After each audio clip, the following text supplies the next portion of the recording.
Hello, this is Shane. I'm here as part of Frank's Haunted Book Society. Frank is tired and stayed home.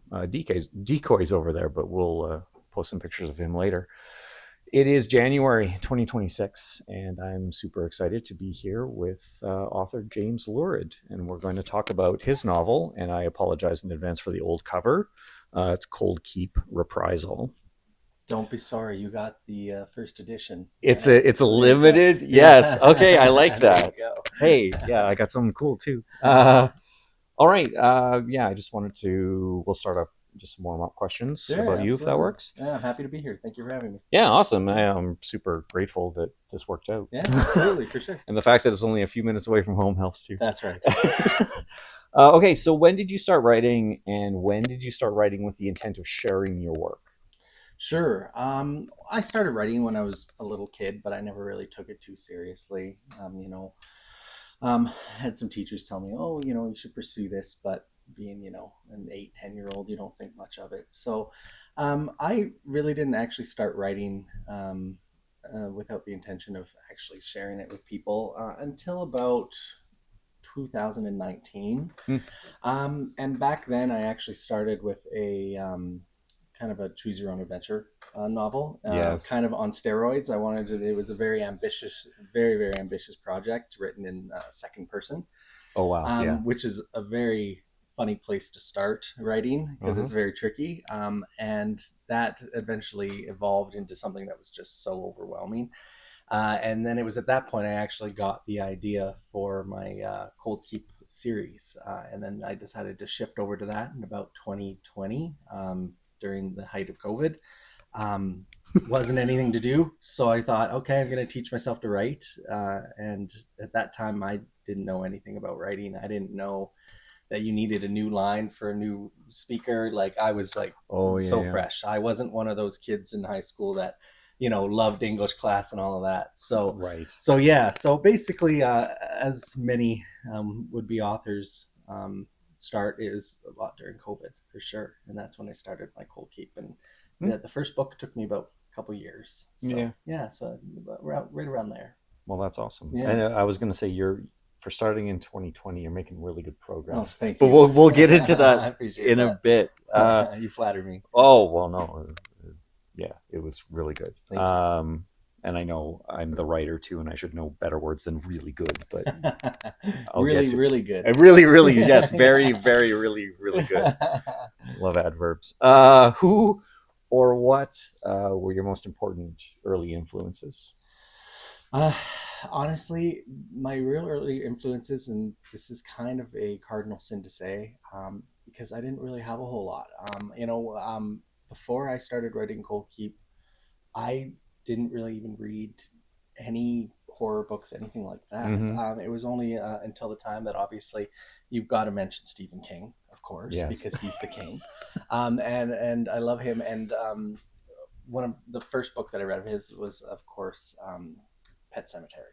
And Pet Ah. Cemetery, um, I took a lot of inspiration from him because actually a lot of people don't know that the creature in Pet Cemetery is a Wendigo.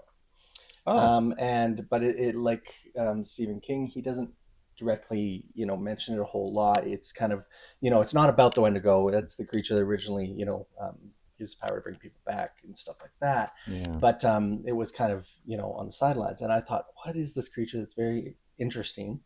And so my main inspiration for Cold Keep was Pet Cemetery. Mm. I thought that was just such an interesting creature when I started looking into it. Mhm. And I dig deep into it, and it's a creature of old indigenous lore, and so that's where I took my inspiration for Cold Keep to start. Obviously, um, it was years after I finished the first book, even though about a year and a bit ago, that I realized that Cold Keep Reprisal has the same cadence and rhythm of Shawshank Redemption. Right. right? I didn't even think of that, right? Yes. And then after that, I thought of it, I'm like, oh shit, yeah, King did influence me for sure. It's It's there. Yes. Shawshank, Cold Keep, that's the name of prison, and then Yeah. and then mine's Reprisal and his Redemption. So I thought that was kind of funny That down the is road that I realized it. So fun. How, I mean, obviously those influences, we learn from them. They creep into our lives. They're important to us. But for it to, yeah, to show up like that, it's right, pretty yeah, cool. it was bizarre when I figured that out. So, but Yes. yes, of course, King. I know that's such a vanilla answer, but you know what? There's nothing vanilla about King. And Oh he's the no. best. So yeah, Yeah. absolutely for Yeah. sure. Well, that's awesome. Yeah. So I feel that being an indie author, or an author in general, community plays a big role, and Yeah. that can be readers, that could be other authors. I mean, it comes in many different forms. Hmm. So I was just curious, what community, in whatever form it played for you, Hmm. how did that get you to where you were so you could publish this book? Yeah, absolutely for sure. To be honest, throughout my first book, Goalkeeper Reprisal there, I was very isolated, obviously during the pandemic and all that, and I Yes. didn't even actually start joining any of these groups until I was well into the second book. Mm. So the first book, I was really just on my own. I had nobody really to bounce my stories off of other than my wife, and I had no idea what I had was good or not. No clue. And so I actually, for my community, I resorted to actually paying beta readers to beta read my book off of Fiverr. Right. And of course, a few volunteers, but to get somebody to really comb through your novel, as I'm Yeah. sure you know, and to give excess notes on on everything that they see and stuff, you almost got to pay somebody for that. Unless you have a really dedicated fan base, which I do now, and I'm very fortunate and lucky that I do. I have a few people that I've gotten to know over online, Mm-hmm. and I started joining a lot of Facebook groups. Horror writers groups, the Air writers. Right, I've seen you all over Facebook because we're in the same town, Yes. and your name has even been dropped from people like at the library and stuff like that. Oh, So, there you so go. yeah, so I was very isolated during the first book, Mm. and now I'm starting to reach out and starting to build my circle up a little bit, but it's still very, very small. Mm. But yeah, it is definitely surprising how much support there is out there, Oh though, yeah. especially for indie writers. Yeah. There are so many people out there that are willing to read your work and wanting you to read their work, and it's all about building those relationships, right? Yes. Yeah, especially when you're on your own, you don't have a big publisher backing you and all of that stuff. You've got to Word of mouth is so important, It really right? is. It really Yes. is. So Yes. absolutely. So that's where I'm at, and those are kind of the channels I've been going through now, Mm-hmm. and that's my foreseeable future until come up with some other idea. But Yeah, you never know what the future is going to hold as far as how we reach out yes. or how we get exposure like that, Yeah, right? So exactly. I yeah. tried the whole Twitter thing, and they said, when you're first starting out, a lot of people said, "Oh, if you're trying to get traditionally published, you got to have a lot of Twitter followers and all that." And so I was always on Twitter, and I was adding like dozens of other authors a day and stuff like Mm-hmm. that. And then I started to realize that it's not really that useful No. because it's just authors adding other authors, but they don't know who you are, and they just want the clout of that number to climb higher and this and that. And I Yes. got to about 1,600 followers on Twitter, and then I realized like none of these are quality followers. Like, it's just not that they're not quality people, but No. they're not invested in your work. You just added them because they added you, and vice versa, because you're all trying to get your numbers up. And some post online said, "Oh, you need a good following if any, literary agent is going to take you seriously," and this and that. Well, that is the struggle is always engagement, Yes, quality engagement, not yes, just, again. Yeah, I not just mean, buy my I think book, we've right? all Yeah, we've all seen that, yeah, yeah, unfortunately. But again, how do we make it different? How do we move forward? yeah, yeah, Still exactly. figuring that part out. Yeah, for sure, exactly. So, other than writing, what, or do you have any other creative endeavors that are important to you? Yeah, writing's obviously my main one. I do like painting. I'm not a great painter, so I do the paint by numbers Yeah. sometimes, and that takes me a month or two at a time. But I collect vinyl. I find a Oh, lot of my inspiration for my books actually come from music. yeah.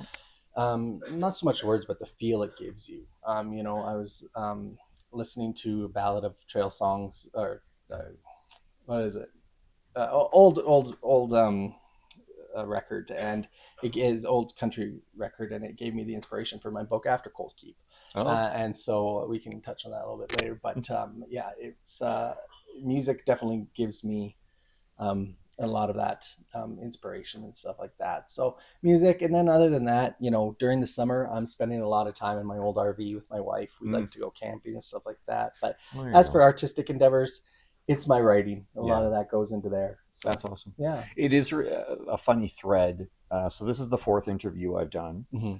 and every author I've spoken to, the music piece Yeah, is either it's important on the side or it is an integral part of their stories. sure. So that's and we'll have to have a vinyl conversation Yeah, later. absolutely, for sure. Um, okay, so what in the realm or the genre of horror are you consuming right now, whether written or movies or shows or any other way? Yeah, I consume anything and all things horror, of Mm. course. I love everything that I'm working on.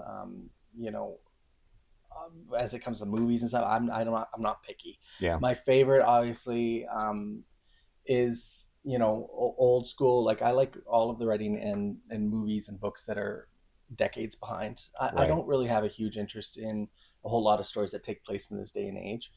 And that's just because I have the nostalgia for back in the day. And Mm. Cold Keep, it's written and it takes place in the '60s. And I thought, what's more interesting than a prison now is a prison back in the '60s. Mm-hmm. There's so much more complexities to all of the relationships and geopolitical things that can go on, and just it's just very interesting to me. Yeah. So when it comes to horror, I like old school horror. Mm-hmm. I like the old movies. I like the old books. As cheesy as they can be, it's funny to watch something like an old movie like the original Exorcist, and you see it and you're like, yeah, this is scary, but it's not that scary compared to some of the stuff nowadays, Yeah, yeah. because we've all become so desensitized to it over the Oh yeah. years, Yeah, right? yes. But I think it would be so interesting to go back in time and see one of those movies in theaters, Mm-hmm. when stuff like that was not, around. So, side note, uh, the I think it was the Grand in Calgary. They played The Exorcist for the 40th anniversary or Oh, is that whatever, right? and I Yeah. went to see it Yeah. in the theater, which Yeah. was a really unique experience. But yeah, it doesn't. I know it doesn't beat being able to go back and like this is a Right. new But thing. I'm Like sure that would have been a hell of an how it experience. changed the Yes. landscape of everything, Yeah. right? Yeah. I went and saw the Goonies the other day. Well, a few years ago now, Yeah, yeah, in theaters when they did that it. would be And I thought awesome. that was such a cool experience to see Yeah, it, right? For sure. yeah, So, yeah. I love that. yeah. Okay, a little bit about creative process with everything that's involved with being an indie author, and there's a Yeah. lot. Hmm. Yeah. What is something you're good at but don't like doing? Um, yeah. Something I'm good at that I don't like doing, I'm really good at compartmentalizing, the word. Mm-hmm. I'm really good at, when I write my books, I'm good at going through one pass. Right. When I write my books, I just puke out the story and I don't look back. And That's the beautiful thing about the comments. Like, I use Scrivener, and they have the comment section on the side, and you can Mm-hmm. add comments. So as I'm writing the book, I can do a whole pass through, and it's hot garbage. And I love that I can do that, but I also hate it Yeah. because you got your whole draft there. It's hot garbage. You got to go in and fix, and then you do another pass, and it polishes, and you're polishing that turd again and again and again until it starts to look like a book. Yeah. And it drives me crazy because it makes me question my ability to write every time. Even on my third book here, I'm just finished the first draft. I'm working on the second draft, and I go through it and I think, oh my god, like, am I actually good at this? Like, Mm-hmm. people are gonna enjoy this. And then by the third draft and the fourth draft, okay, this is looking good. And then I'm happy by the end. I'm like, okay, yeah, Yes. okay. So I hate that I have that habit, but I am very good at it. Um, and another one, it would be the fact that I wish I was more disciplined when it comes to my writing. Mm-hmm. For my first book there, it took me 2 years. Second book took me 1 year from Mm-hmm. start to end, and I was very pleased with that. And now this one, I'm going on a year and a half with the third. Right. And so I hate that I'm not as disciplined as I'd like to be, but I'm also very happy that I'm not disciplined, because for example, my third book, if I had rushed it and gotten it done in the year that I gave myself to do, I wouldn't have had the breakthroughs with the plot and all Yes. sorts of things that you decide to add in later, Yeah. and stuff like that. So yeah, it's kind of a catch 22, double-ended, Oh, double-sided knife always. there. Yeah. And I'm curious, and not this. This is a hypothetical question, I suppose. Sure. You're talking about early drafts, and you don't think you question your ability, Hmm. and I'm wondering if that's part of why some people like to edit as they go a little bit Yeah. because it's not so bad. Yeah, You still have those sure. doubts, Yeah. but in your mind, maybe it's lessening them a little bit. Yeah, no, and that's totally fair. And I would love to be one of those people. Mm.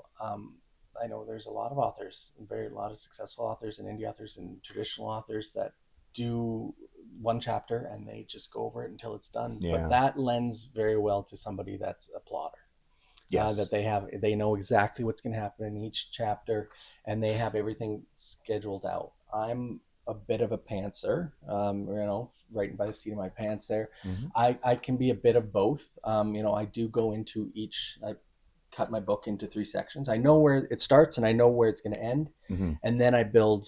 I write a three-act structure, and so I start with the first act, and then I plot that out, but then I get to writing, and then by the time I'm to plot two, I'm gonna start changing it up. Oh, this is a better idea, and then I got to go put the notes. So that's why I don't go back and I Yeah. edit the crap out of one chapter, because I know I'm gonna be back changing things anyways, and so it's just, yeah. So for Well, me, and it's that's better. fair. Yeah. Yeah, yeah. You don't want to do put too much work into it because it could totally change, or you may not even Yeah, use it at some and of point. course, as you end up writing stuff you delete all the time Oh yeah, too, yeah, and like, oh my yeah, god. So no matter how good my intentions are, I scrap stuff all the time, of yeah. course. Oh, it happens. Yeah, It's part of the process. yeah. Okay, on the other side of that, then, what is something you're bad at but love doing? Oh. I let me think here. Bad at but love doing. And Um, bad is subjective. Don't get yes, me wrong. of course it Yes. is. Yeah, absolutely. Um, I'm bad at. This is kind of, yeah. When it comes to reading my own books, Hmm. I do love reading my own books, but for some reason I just don't do it. After it's done and it's out, I obviously, when you finish writing a book, you've gone over it 100 times. You're sick and tired of it. But Yes. after about a year or two, it's been out. You want to look back, Hmm. and a lot of people say that it's good for you to go back and read your writing to see how you progressed and stuff like that. But I'm bad at going back and doing those things. But I do enjoy reading my own books, as self complimenting as that sounds, self-serving. It is something I do enjoy. I feel a little bit of um, I feel weird reading my own books and really enjoying it. It's kind Yeah. of like sniffing your own ass, right? So, but but that's the point of being a writer, is you write, like, the main goal of a writer, what you should always do is write something that you'd want to read, right? Yeah. And so Absolutely. if you pander to other audiences, you're never going to enjoy your career. Sure, you might sell a few more books, but you got to write what you enjoy. Yeah. So then I read it, and yeah, so I don't know. That's not a great answer for your question, but No, that's no, what no. I I get got. it. No, So. that's good. That is good. Uh, Sorry, I'm pausing. I'm deciding what questions to ask. Sure. Uh, Yeah, no worries. how do you keep your creative energy going when things feel slow or uncertain? Yeah, Is there that's a something tricky one specific? for Yeah. sure. I do have lulls, Hmm. like every other writer, but I get lulls, and my biggest enemy is video games. The reason why this third book has taken me so long is because I bought a new handheld Steam Deck, a new game system, and I played so much of that. Now I just bought a new computer, right? Yeah. So I do get the lulls, and so to keep myself, back into it and motivated is, again, going back and reading the last book that I just did. Hmm. Does get me excited and wanting to know where it's going to go. I can kind of disassociate a little bit from the writing process and just read the book from kind of fresher eyes Yeah. ish, and so that will really help me, motivate me to get back into it.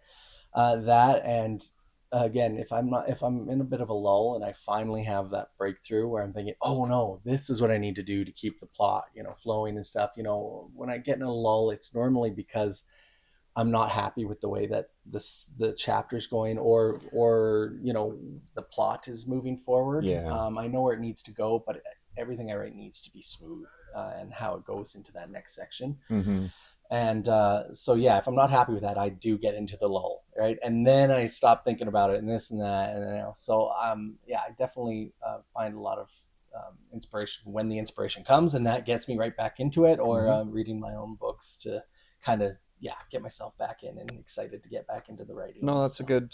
a good idea. Yeah, for sure. And it's after, and especially after I finish the first draft, I'm ready, rearing ready to go for the next draft, because the first one's always the hardest. Like, I mean, I hate the first draft.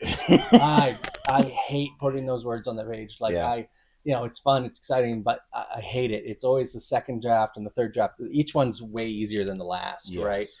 For example, my first draft of this first book took me a year, and the second draft, or sorry, the second book rather, Yeah. the first draft took me like full like 8 months, and then the second draft took me like a month, Right. right? So it's a lot quicker, but it depends on how much I need to go back and change, right? Well, that's true. But well, no, I don't want to put any pressure on it. I Yeah. feel like, once the first book's out, most of the time, I'm gonna put a caveat. The second book comes a little easier, and I'm not saying every book comes easier from there on out, but Yeah. uh, I suspect that it's something that most people experience. Is just you're in the process, you understand your process a little Yeah. bit better, and so things flow a little Yeah, smoother. absolutely, for sure. I wish I could say that for my third book here, but Yeah. it's definitely a challenge for sure, because you want to develop your characters so well. And when I originally wrote Cold Keep, I was thinking it was just going to be the first book. Mm. Then I had a realization, like, I could go on with these characters. And so, then the second book came really quick and easy. Now the third book, I'm trying to really, this will be the last one in the series. It's going to be a trilogy. So I'm really Mm-hmm. trying to do right by the characters and wrap them up in the correct way, and Right. give them their either happy or sad endings.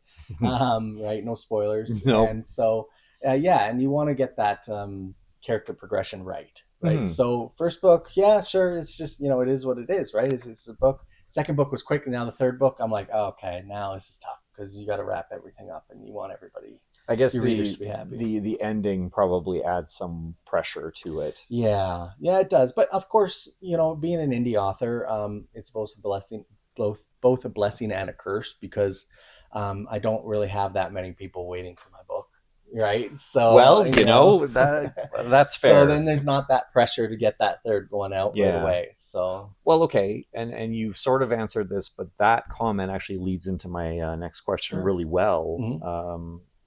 Do you have the reader in mind when you write? Yeah. No, I don't. It's for You know, you, right? it's for me. Yeah. Yeah, I Yeah. don't have the reader in mind. Of course, I want my reader to like the book, of Hmm. course, or what else are you writing for? But no, I don't have the reader in mind. I have me in mind, and it helps me disassociate from having to please everybody. Of course, if I can please myself, then I know at least a handful of people, or percentage of the people reading my book will be happy as well, Yeah. right? So, and I'm the one that's closest to these characters and the plot and all of that. Hmm. So if I'm happy with the ending, then hopefully they should be too. So That is a special moment, and I'm not saying for me it happens often where you read your own stuff and you're like, that's good. yeah, it is. Yeah, it feels good. There's a few chapters I go back on. I'm like, damn, that's a good chapter. Right? I'm like, oh man, you just nailed all of. Yeah. Yeah, it's just, I love that feeling for sure. But Yeah. again, you don't like to talk about it because you don't want to be No, well, self-serving. it's not. But No. but you know what? There's no shame in loving your own work, because how could you not love your own work? I've I've seen some interviews of like Stephen King where he doesn't even remember writing some of his books, right? Yeah. And all of that. So I'm like, Well, oh man, but after 60 books or whatever, I'm sure yeah, I'll forget. I mean, yeah, we were talking earlier. exactly. I've already forgotten stuff from you. Yeah, that's very fair, right? Anyway. I wish I could be that blessed in the future one day, Oh, where I totally. can't even remember some of the stuff that I wrote, Yeah. because I keep them Too coming, right? too So much, too large a volume of work. yeah, Yes. yeah, absolutely. All right. Let's move on to the book itself. And again, I've got a special edition cover, and you don't. Uh, I'm just going to read a bit of the blurb in case anybody hasn't already checked it out. Cold Keep's inmates are going missing at an alarming rate. The bodies are not adding up, and neither is the warden's list of excuses. Desperate for answers, Drywell Police Department turns to Walter, an officer haunted by the murder of his son, on thin ice after a routine traffic stop turns sour. Now, with a family, career, and reputation on the line, he trades in his badge for prison stripes, delving undercover into Cold Keep for some long overdue answers. Okay, let's dig in. In the foreword of the book, you dedicate the story to missing residential school children. Yes. Yeah. Can you share? I mean, it should be important to everybody, but can you share why that piece is so important to you? Yeah, it is. Coming into writing this book, and the main antagonist creature being from indigenous lore, and having one of my main characters, an indigenous male within the prison, it was really important to me that I did my due diligence in, first of all, doing it right, and thanking the people that that I'm writing about. Mm-hmm. My wife, she's partially indigenous as well, and I just felt like if this book was going to be dedicated to anybody, it should be somebody that's close to um, my heart when it comes to this kind of stuff. And what better than the lost Indigenous children that from the dark history of Canada here and Mm-hmm. North America, or United States as well. Mm-hmm. There's a long dark history about that, and being a white person writing a story, writing Indigenous characters, I felt like it was my duty to at least dedicate the book. That's the very least that I could have done Mm-hmm. towards making it feel a little bit more right. I believe as a writer, anybody should be able to write about anything. These are stories to tell, right? I know a lot of people have gotten guff over the years about writing characters that aren't their race, but like if everybody's going to write their own characters that match only their skin color, Yeah. we're not going to have any diversity in stories, Mm-hmm. right? So yeah, it was very important to me that I got all of the facts right. Mm-hmm. I spoke to some, leaders in, the indigenous circles and stuff like that. Mm-hmm. I spoke to an elder as well and asked him to look at my book just to make sure that, I'm getting all the facts right. Mm-hmm. Um, in Cold Keep, it's a book in the 1960s, right? And there was a lot of racism back then. Mm-hmm. And so I didn't shy away, but I did away from, some of it. But I didn't want to misrepresent the time era and rewrite history, Yeah. right? So I do have my main character Dakota in the book, and he faces a lot of hardships just because of the color of his skin. So again, being a white author, writing about these things is the least that I could do to dedicate the story to at least these children. Absolutely. Yeah. And actually, that was my next question. In the acknowledgments, you thank members of the Indigenous community, Yeah. the elder. Um, that was, I mean, for me, would be a very special opportunity. Um, can you, maybe not to get anything too specific, but share part of the experience, or any, would you have any advice for anybody who's looking to do something similar? Yeah. I honestly, when I did this, I didn't know, there's no textbook rule on how to do it right and how to do it wrong. My suggestion to you is maybe if you write a book with a lot of other characters, hire a sensitivity reader. There's all sorts of different kinds of editors, but there's a specific one called a sensitivity reader, and they will look at certain things, in your book and seeing if it's overly racist or this or biased in that, one way but or another. biased Yeah, this yeah, way, for right? sure. Exactly. But so work on maybe with the sensitivity reader if you're not sure. I didn't have to because I went straight to the Yes. source of a lot of people, and just reach out to people and ask them, what do you think of this? Am I representing this well? Obviously I was worried that you know these people were going to come back to me and say, this is horrible, you can't write this. But a lot of people in the indigenous circle stuff were very happy to be represented, and at least have a story told about them.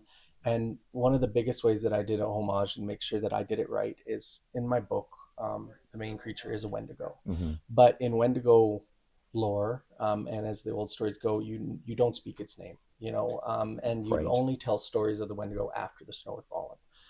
So there were certain things like that. So you'll find within all three of my books, I never say the name Wendigo, No, right? for sure. And so speaking here, it's obviously, but Mm. to respect the old stories and all of that stuff, I never once put the name Wendigo in the book. Hmm. It is what that is what it is. Yes. And I also took a lot of time in making sure that I did it right. The Wendigo these days is actually portrayed to have horns, right, and Okay. antlers, and like in movies and all of that. And that's actually something that was come up from a movie years and years ago, I think in like Yeah. the 80s, and it people just picked up and ran with it. But the original Wendigo never had horns. So I read a lot of books, and I delved into a lot of history of the creature Hmm. just to make sure I'm representing it right. Hmm. So yeah, so anybody that's looking to, that's just for some examples, anybody that's looking to write, don't be afraid to write anything. Write anything you want. Write this, like, don't be afraid to tell somebody else's story, but just do it respectfully and make sure you're doing your due diligence to make sure that you're honoring these people and that you're telling the story correctly. Well, and I think the involving the community that you're writing about in it, in the creation of it, or like as a check or whatever, Mm-hmm. that's a super important part of Yes. it as well. So Yes. yeah, Yeah. And one day I hope if my book ever actually does start selling, I hope that I would be able to make some money and make some donations to some oh for indigenous sure, organizations, for right? That's sure, another way you can help for sure. yeah, So, definitely. yeah. Okay, and unfortunately, I'm gonna have to read some of this stuff. Yeah, of course. No worries. So talk about setting. You reference a couple of towns or cities, which I Googled the names, and they Mm-hmm. seem to be part of the Ontario landscape. Mm-hmm. So there was Casablanca, which refers to Casablanca Lake First Nation. Mm-hmm. It's an OG Cree community in northern Ontario. And there was Missinaibi, which is a river and a provincial park. Mm-hmm. Um, how much of the landscape in Reprisal did you like? How much is fiction and how much is based That's a good, on a yeah, real that's a place? really interesting question. It's real based in the fact that it's Ontario. Hmm. But that's about as far as it goes. A lot of the town names and stuff like that I made up. And the Hmm. reason why I'm doing that is because, well, as I write my books and the landscape of it all, I want to be able to kind of create my own world. I would like to think of the books that I write and everything in kind of a separate parallel world than ours. There will be some things that are different. And so that will help me also not having to be making geographical mistakes and this and that. Fair enough. But the creature of the Wendigo is originally a Cree, Hmm. lore, creature from lore. And so, and a lot of those, most of those tribes were all over there. So that's Hmm. where it did take place. When I originally wrote the book, actually, I never once mentioned Canada, and that's only because at one point one person told me nobody wants to read a book that's in Canada. And so even to this day, that's something I might go back and change, and I might change it and put in that it's in Canada, but Yeah. I never specifically say one place or another because I don't necessarily want the reader to get locked in on places they've been or they haven't been. I want to Fair. build the world by my descriptions. So Yeah. so yeah, so it is, but it's a bit of mix, 50 Yeah. maybe. Okay. Some of the landmarks and some of the places you mentioned, I can't remember if those are the places that I put, right, because it's been so long ago. Oh But yeah. I'm sure I did some googling of some geographical areas and stuff like that, but I don't like to get too nitty gritty on exactly where it is, right? Oh, for sure, for sure. Yeah. Now, and I'm not telling you at all what to do, but No. when I mentioned the musical aspect for the Sure. last three books that I've reviewed here, one thing that I'm realizing too, because I've always not been told, but it's assumed that you have to base it somewhere more populous in the U.S., somewhere where Hmm. people know. The last three books have all been based in Canada, That's right. um, and yours as well. And the next one that I'm reading, sorry, I'm starting it early. It's a monster. So, uh, and I'm not here to talk about me, but that's something I want to do too. Sure, Is of I course. want to write about where I live, Yeah. and I think there is some value to that. Yeah. So, yeah. Yeah. Anyway, Absolutely. No, I it's love that it is. It's not a Canadian story, no. but we should be able to. write about where we are or Yeah. where we've been. And I think the world needs stories that aren't based in California or New York, Yeah, yeah, right? yeah. That's fair. So, That's very, very fair my for sure. opinion, I shouldn't have No, no, interjected so I much, but appreciate yes. that. Yeah, absolutely. Now, I had this question. Did you have specific inspiration for the design or layout of Cold Keep? And as an aside, I'm also reading Tanya Talaga's All Our Relations right now. Okay. And something about the last chapter I just read was like, is Cold Keep based on a residential school to some extent? That's an interesting question for sure. No, Cold Keep isn't. Yeah. It's not based off a residential school, but the second book, they're the trio, the main characters, they go to a orphanage, Mm, and that's based off of a residential school. And when I originally started writing the book, it was a residential school, right. and then I thought this is too much. That's not my place to write about that, so I Mm, changed it to an orphanage. Um, but as for Cold Keep, I did take some inspiration on the outside. The look, I wanted to go very gothic. mm-hmm. Old big stone prison, of course, is out in the middle of out in the middle of nowhere, really, in a blizzard. It definitely, I wanted to give. I was kind of thinking a little bit of Shawshank, that Mm, old stone prison and stuff like that. mm, But there was a prison, and I can't remember the name of it, and it's also in Ontario. And I took the main inspiration of the look of it from that. right. As for the interior, actually, a lot of the interior of the prison wasn't built off of something I was trying to aim for. It was actually built off of how the plot was going to go. More just, Right. it's a yes. Yeah, Okay. as it served the inside of the prison served for the plot, Yes. and so you'd see that in the story of there's the three different cell blocks, A, B, and C, Mm-hmm. right? And Walter, he's in B block and he needs to get to A because that's the high max. And Mm-hmm. anyway, so that's why everything is separated out and it branches out.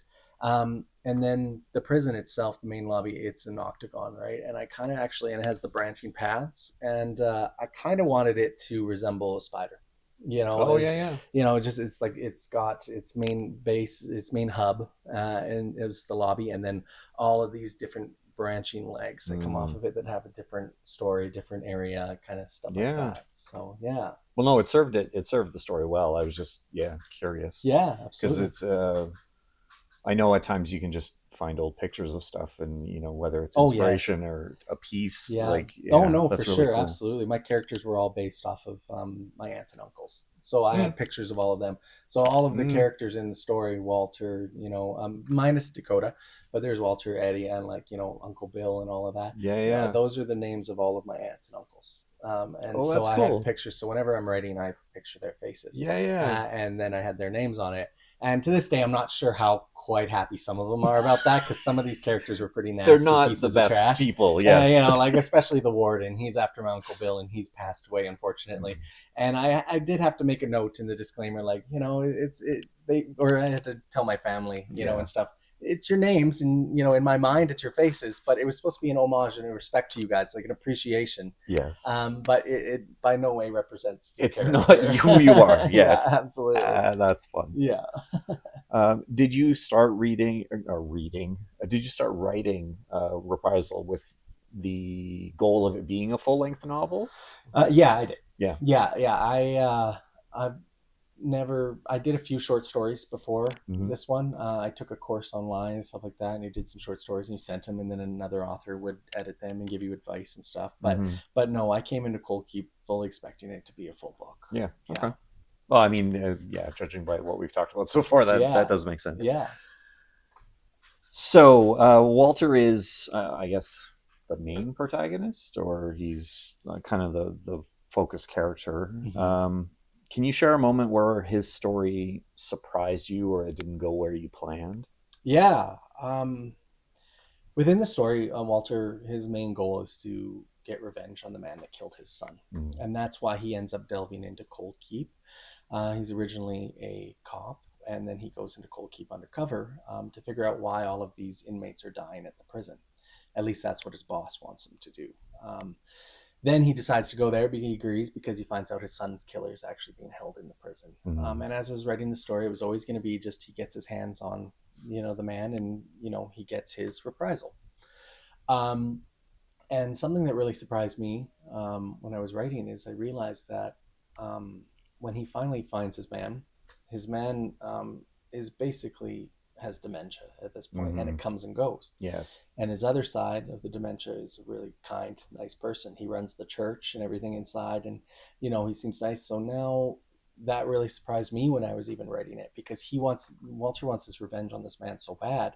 That's always been this horrible, horrible person. Yeah. And when he finally gets his hands on him and he can do what he wants to do, he realizes that this man's changed, Mm-hmm. right? And it surprises him. And but then, because it's this mental illness, it comes and goes, Yeah. right? So now he's torn. He doesn't know if it's the right thing to do to kill this man and get his revenge, or if he should just let it go. So that's one thing that really surprised me when I was writing Yeah. the first book. Yes. It's that inner turmoil of what to do.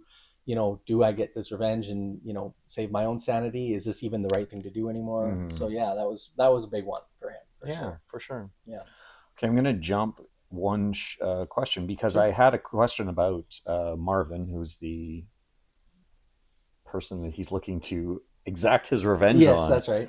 Um, Another one of my uncles that I'm sure a lot of them weren't happy oh, about. yeah, Marvin, because that other personality is not very good. So you do show that Marvin's split personality, or however we want to put it, Mhm. it's triggered by alcohol. Yes. And Yeah. now, was that a mechanism for the plot, or was there some deeper meaning to it? That's a good question, actually. To be fair, I think I wish I could say it was a deeper meaning, but it was a mechanism. Mm-hmm. Within the story, he comes and goes, right? And Mm-hmm. the alcohol, I guess I should take this back. It's a bit of both, because everybody has their way of dealing with things, right? Mm-hmm. And the alcohol would pull him back, right? And that's how it go. He'd go into one of his episodes where he would kind of forget who he was, or this or that, and he'd forget his trauma, because Yeah. everybody has trauma. And this Marvin, he'd forget his trauma when his Alzheimer's would kind of come back. Mm. And then it was the liquor that would bring him back to the horrible person that he was. When I Yeah. was writing the story, it was a mechanism for Walter to bring him back, Mm-hmm. so that he could, because he had all this anger inside of him, and he didn't want to deal with the nice, redeemed, Oh, man that yeah, can't yeah, remember his sins. yeah, He wanted to deal with the man that was the piece of shit that he knew yeah, that he was. yeah, So that's it was a mechanism, but I'm sure the smart answer would be, sure, there's some symbolism there. You yeah. go ahead and figure that one Well, I out. mean, That was totally on purpose. everybody, as readers, we maybe put our own experiences on top of everything. So I'm sure Yeah. some people will look at it as whatever they want to see, Yeah. whether it is a metaphor for what alcohol does to people, or Yeah, whatever the case may absolutely. be. And no, absolutely no judgment either way. Yeah. I was just really No, curious. absolutely, for sure. There's a lot of addiction in these books, and a Mm. lot of it, it can be the alcohol, but the main one is the addiction to flesh, right? And being the Yes, Wendigo. So yes, there's a lot yes, of themes of addiction for sure in these stories. absolutely. So, without any spoilers, is there, if you were in Walter's shoes, would you have done anything differently? That's a really good question. To be honest, no, because I wrote the story exactly how I would have done it.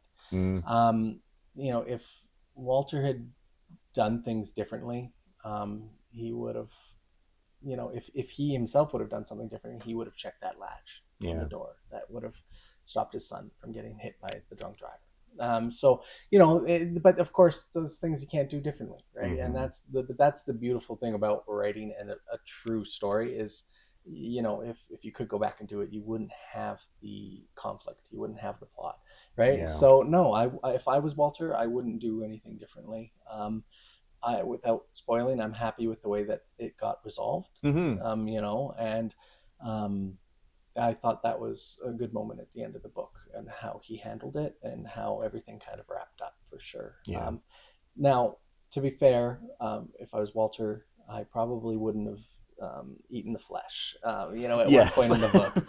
But that does come up in the next few There books. you So go. you will Okay. see that if I was him, I definitely wouldn't have taken the offering that the Wendigo gave him, Yes. regardless if he knew it at the time or not. Fair enough. Yeah. Yes. Okay. Do you have a favorite scene or a passage that's kind of sticks with you? Yeah, my favorite in the first book here is the conversation between um, Eddie and Walter as they're going through C Block. Hmm. When the riot has started and they're going through C Block, it's a very eerie scene. It's a very eerie setting. And they're going through this dark passageway, Hmm. and they're speaking about how the A block, B block, and C block all have nicknames. A block, or the, excuse my language, you can bleep this out if you have to. A block is A for the assholes, Yeah. B for the bastards, and C for the crazies. Yes. Right. So C would have been the people with mental abilities and psychiatric wing. Yes. And so as they're going through the wing, it's pretty dark, and it's, they're chatting and stuff. And Eddie here, he's kind of always the whimsical, right? He's obviously has the mental disability in the book, Mm. and um, he's talking about, why A, B. He's like, do you know why they call it C block? And Walter's like, A for assholes, B for bastards, C for crazy. He's like, no, it's not crazies. Can you think of another word for C? And as they're walking, he's like, well, it's cold in here. He said, no. And then they find one of the creatures in the cells. And Mm. so A is for assholes, B is for bastards, C is for cannibals. Mm-hmm. So that's one of my favorite chapters. Yeah. I'm very, Yeah. very proud of that chapter. Nice. I love Yeah. that one a lot. So it has a lot of atmosphere to it for sure. Oh yes, definitely. Yeah. That's awesome. Uh, was there anything left out of the final draft that you really wanted to include but couldn't find a way to keep it? Yeah, there is one, and there's one that I've been trying to fit in for 3 books now, and it's not going to happen.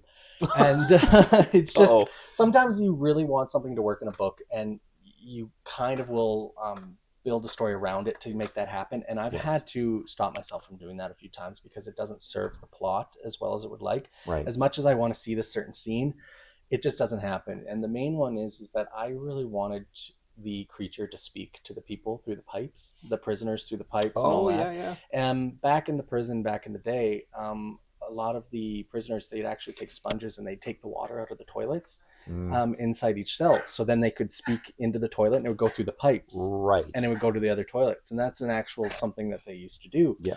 So in one scene, Walter does take this stuff out to speak to somebody. But I really wanted the creature a Wendigo, it can shift its voice, right? Yes. And it can change and pitch its voice to trick people. And I really wanted the creature to try to lure somebody in, or, trick them while they're speaking through the pipes. And I could just never make it work in the plot. Yeah, and then yeah, the yeah. second book, I actually, within the orphanage, I had a kind of a speaking gramophone system that they used to have in old houses, Right. right? Like from the old guest houses up. And I even put those in. And then I could never find the right opportunity to make it happen. So then I took them out. And then the third book, I haven't even tried. So yeah, there was one of those. That was one scene that I always really wanted to have in my books. That Yeah, I just couldn't make it happen. Oh, well, that's. I mean, yeah, you have to go where the story goes. I Yeah, guess. yeah, exactly, right. But it is what it is. Yeah. So reprisal, the definition of reprisal is an act of retaliation. Was there any part of writing the manuscript that was an act of retaliation on your part? Um, I wish I could say that I had some big thing that I had to retaliate and this and that, or I had some trauma back in the day. But no, I've always had a wonderful life. I've grown up in Airdrie here for my whole life. Mm-hmm. Wonderful parents, all of that. I've never had a need for revenge. Yeah, yeah. And what a wonderful life that is, right? What a wonderful yeah. way to live, that you don't feel like you need to write or get to reprisal on anybody. I've been very, very blessed. So no, I don't. That's, I mean, a better answer than I'm trying to fight against whatever. Yeah, But yeah, no, yeah. I'm not trying to fight the No, man or this that's or awesome. that. Yeah, absolutely. I would Uh, like, like I said, I dedicated the book to the Indigenous children, and I would like some more Indigenous representation in a lot of stories and stuff like that. But after Cold Keep, it won't be me to do it. I've told my story. My other books, they won't, a lot of it won't focus on Indigenous lore. There might be down the road, never say never. There's a lot of very fascinating creatures and stuff like that in Indigenous lore, but yes, absolutely, for sure. So that's awesome. yeah. All right. Looking ahead, and you've brought up book 3. Yes. Is there anything you wanted to elaborate on book 3, or do you have any projects planned once Yeah. that's all complete. Yeah. Well, okay. So book one is Cold Keep. Book two, they go to an orphanage for some reason. I won't ruin it. And book three, they actually return to Cold Keep. Mm. And I found that one a very interesting story to write, and it's been challenging because people love more of the same, but they like more of the different. Hmm. So when the trio get back to Cold Keep, they notice that things have changed quite a bit, Yeah. and so that's kind of where the third book is heading, and I'm happy with the way that it's working out. And then after that, I'm actually going to switch over to Western horror. Mm. So the way that I write my books, I really like to have I like to think about 30% horror, 70% thriller, Yeah, yeah. right? My books, I like to have a lot of depth to them, a lot of character progression, and a lot of books, not a lot, but there's a good handful of horror books out there that are just there for the horror aspect, Mm. right? And it's just a slasher, this or that, and that's great, good fun. Hmm. Love that all day long. But I do like to think of my books as more 80% thriller, or a 70% thriller, Yeah, yeah. with that real good dabble of horror flavor on it. Hmm. So with that said, my next book after this trilogy is actually going to be a western. Mm. So a horror western, and I have the idea and the plot for that one built out. Hmm. It will be about a woman whose husband falls ill, and she needs to get him across the canyon that splits their two towns. There's a town here and a town on the other side, and her husband falls ill, and she needs to get him there soon, quick. And the Mm. fastest way and the only way to get to the closest doctor is through this canyon. Mm. But the canyon is filled with a lot of old stories and creatures. Interesting. Yes. But as I write all of my books, I'm tying them all together. Hmm. All of them will be, I like to think that in 10, 15 years from now, I'll have a large selection of books of all sorts of genres that are still horror. So Cold Keep Reprisal will be more of that prison story. Hmm. And I'll have the Western story, Hmm. right? And then I'd like to do one maybe more of a romance, but it's all still horror. And so that anybody that's looking to get into my books can find one that's exactly their flavor to Yeah, read yeah, first. And you yeah. don't have to read them in order, but all of them are going to be tied together by one central antagonist that you don't meet until the third book.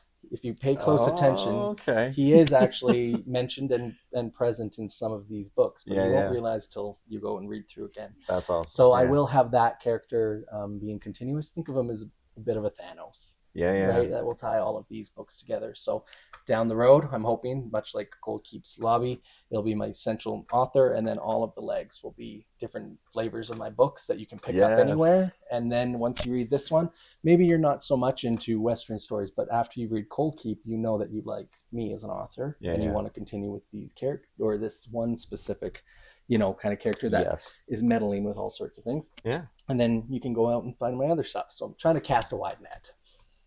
I like that though. Yeah. Yeah. That's great. Thank you. Okay. Last question, I guess. What are the best avenues for people to find you, not physically, online, yeah, social media websites, anything like that you'd like to share? Yeah, I'm not huge on the internet yet. I do have my website for the book, cold-keep.com. You can find that there. I'm also on Twitter under James Lurid, and Facebook under James Lurid as well. Other than that, if you buy my book, my email's in the back of it. I'd love to hear from anybody. Praise or constructive criticism, it's always welcome, and I always love speaking with anybody about my work. So that's where you can find me. Awesome. That's Yeah. amazing. Thank Yeah.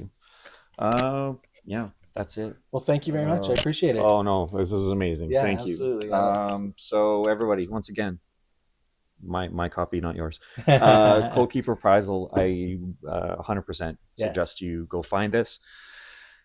That's Frank's Haunted Book Society for January 2026. Thank you again, James. Thank you This very was much. amazing, Yes. and yeah, we're Yeah. we're gonna keep rolling. So I will post all links and stuff in Yeah, of the course. in Thank you. the Yeah, notes. and stay tuned because after the third book, I'm actually planning on turning all three into audiobooks and specifically podcasts. Yes, Yeah, so sorry, I forgot I to would like mention to that. Yeah, release all of them slowly as free podcasts, yeah, each episode. And so I'm trying to do that right with all the voices and sound effects and everything like that. So that's going to be yeah. a big project. So stay tuned for that as well. Yes, because I'm staying tuned as well. Good. Awesome. Okay. Thank you, everybody. Thank you. We'll see you again soon. Take care.